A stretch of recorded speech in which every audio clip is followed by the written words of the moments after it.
So hello guys, welcome back to my YouTube channel. Guys आज का video काफ़ी important होने वाला है क्योंकि आज हम बात करने वाले हैं रेलवे भर्ती परीक्षा 2025 के लिए सामान्य अध्ययन के कुछ ऐसे महत्वपूर्ण प्रश्नों की जो आपकी आगामी परीक्षा RRB NTPC, railway technician, railway group D या यूपी पुलिस के लिए अति इंपॉर्टेंट होने वाले हैं।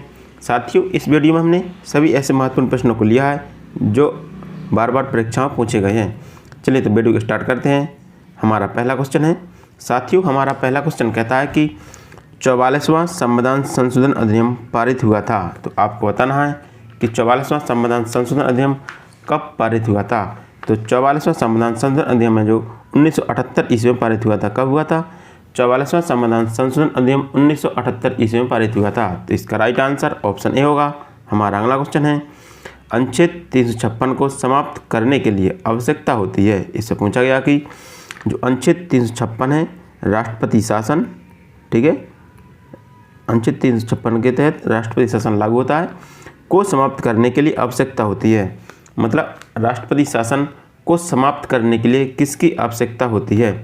तो राष्ट्रपति शासन या अनुच्छेद 356 को समाप्त करने के लिए राष्ट्रपति के आदेश की आवश्यकता होती है। ठीक है, उसको केवल एक आदेश की आवश्यकता होती है और राष्ट्रपति शासन समाप्त हो जाता है। तो इसका राइट आंसर ऑप्शन सी होगा। हमारा अगला क्वेश्चन है, अनुच्छेद 356 लागू होने पर राष्ट्रपति, इससे पूछा गया कि अनुच्छेद 356 लागू होने पर राष्ट्रपति क्या कर सकता है और क्या नहीं कर सकता। अनुच्छेद 356 लागू होने पर राष्ट्रपति को उच्च न्यायालय की शक्ति में हस्तक्षेप नहीं कर सकता। ठीक है, जो उच्च न्यायालय है उसकी शक्ति में हस्तक्षेप नहीं कर सकता है। ठीक है, जब राष्ट्रपति शासन लागू होता है राज्य में तो वह उच्च न्यायालय की शक्ति में हस्तक्षेप नहीं कर सकता है। तो इसका राइट आंसर ऑप्शन सी होगा। हमारा अगला क्वेश्चन है, अनुच्छेद 356 पहली बार प्रयोग किया गया। इससे पूछा गया कि अनुच्छेद 356 का पहली बार प्रयोग कहाँ किया गया था। तो अनुच्छेद 356 का पहली बार प्रयोग पंजाब राज्य में किया गया था। कहाँ पर? पंजाब राज्य में किया गया था। तो इसका राइट आंसर ऑप्शन बी होगा। हमारा अगला क्वेश्चन है, किसने कहा था कि अनुच्छेद 356 की शक्ति मृत पत्र की भांति रहेगी। इसे पूछा गया कि किसने कहा था कि अनुच्छेद 356 की शक्ति है जो मृत पत्र की भांति रहेगी। तो किसने कहा था? तो डॉक्टर भीमराव अम्बेडकर ने कहा था कि अनुच्छेद 356 की शक्ति है जो एक मृत पत्र की भांति रहेगी। तो इसका राइट आंसर ऑप्शन सी होगा। हमारा अगला क्वेश्चन है, 38वां संविधान संशोधन पारित हुआ। इसे पूछा गया कि 38वां संविधान संशोधन कब पारित हुआ था। साथियों आपको बताना है कि 38वां संविधान संशोधन कब पारित हुआ था। तो यह 1975 ईस्वी में पारित हुआ था। कब? 38वां संविधान संशोधन अधिनियम 1975 ईस्वी में पारित हुआ था। तो इसका राइट आंसर ऑप्शन ए होगा।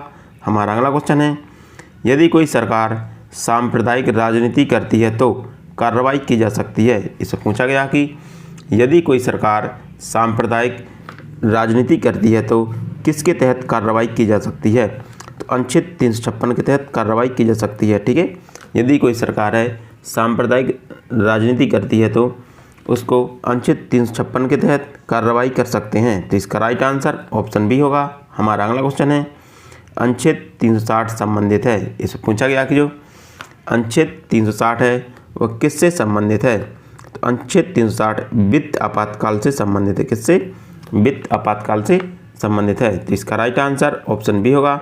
यदि हम बात करें राज्य आपातकाल की, तो राज्य आपातकाल या राष्ट्रपति शासन अनुच्छेद 356 के तहत लगाया जाता है। ठीक है, सशस्त्र विद्रोह या बाह्य आक्रमण, ठीक है, युद्ध या बाह्य आक्रमण, यह अनुच्छेद 352 के तहत लगाया जाता है। कौन सा? अनुच्छेद 352 के तहत लगाया जाता है। तो अनुच्छेद 360 है जो वित्त आपातकाल से संबंधित है। तो इसका राइट आंसर ऑप्शन बी होगा। हमारा अगला क्वेश्चन है, वित्त आपातकाल की मंजूरी हो जाने पर इसको लागू किया जा सकता है। इससे पूछा गया कि वित्त आपातकाल की मंजूरी हो जाने पर इसको लागू किया जा सकता है। तो इसको कितने समय के लिए लागू किया जा सकता है। साथियों, वित्त आपातकाल या अनुच्छेद 360 एक बार लागू हो जाने पर यह एक अनिश्चित काल के लिए लागू होता है। कब? अनिश्चित काल के लिए लागू हो जाता है। जब तक राष्ट्रपति का आदेश नहीं आता जब तक यह लागू रहता है। तो इसका राइट आंसर ऑप्शन सी होगा। हमारा अगला क्वेश्चन है, वित्त आपातकाल के संबंध में कथन सही है। इससे पूछा गया कि वित्त आपातकाल के संबंध में कौन सा कथन सही है। ठीक है, तो वित्त आपातकाल के संबंध में कौन सा कथन सही है, इसे कथन देखते हैं। इसकी अधिकतम सीमा 3 माह है। नहीं, ऐसा नहीं है। इसको जारी रखने के लिए संसद की पुनः अनुमति की होती है? नहीं, ये भी नहीं होती है। इसको एक बार 3 वर्ष के लिए लगाया जा सकता है? ये भी नहीं है। इसकी कोई अधिकतम सीमा नहीं है। हाँ, तो ये सही है। मतलब यदि वित्त आपातकाल लागू हो गया तो उसकी कोई अधिकतम सीमा नहीं है जब तक कि राष्ट्रपति का आदेश नहीं आता है। तो इसका राइट आंसर ऑप्शन डी होगा। हमारा अगला क्वेश्चन है, किसी राज्य में अनुच्छेद 356 लागू होने पर राष्ट्रपति को शक्ति नहीं है। इससे पूछा गया कि यदि किसी राज्य में अनुच्छेद 356 लागू होता है तो राष्ट्रपति को कौन सी शक्ति नहीं है।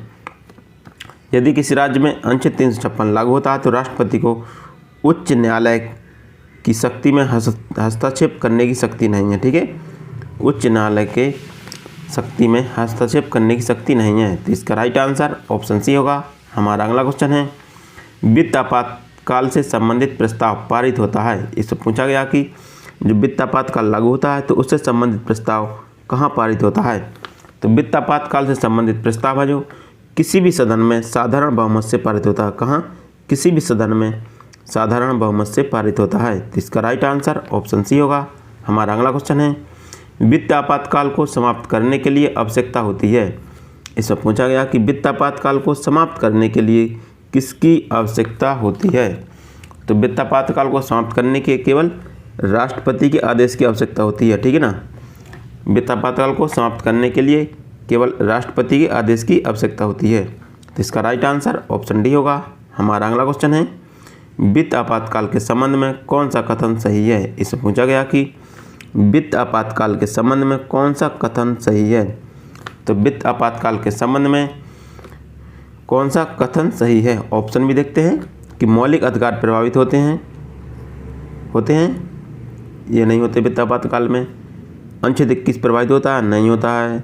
अनुच्छेद 22 प्रभावित होता है? नहीं। वित्त आपातकाल इसमें कोई प्रभावित नहीं होता। लेकिन उच्चतम न्यायालय तथा उच्च न्यायालय के न्यायाधीशों के वेतन एवं भत्ते प्रभावित होते हैं। ठीक है ना, ये ऑप्शन सही है, ऑप्शन डी। उच्चतम न्यायालय या उच्च न्यायालय के न्यायाधीशों के वेतन एवं भत्ते प्रभावित हो जाते हैं या इनके वेतनों में कटौती की जा सकती है। तो इसका राइट आंसर ऑप्शन डी होगा। हमारा अगला क्वेश्चन है, वित्त आपातकाल का प्रयोग में आया। इससे पूछा गया कि वित्त आपातकाल कितनी बार प्रयोग में आया।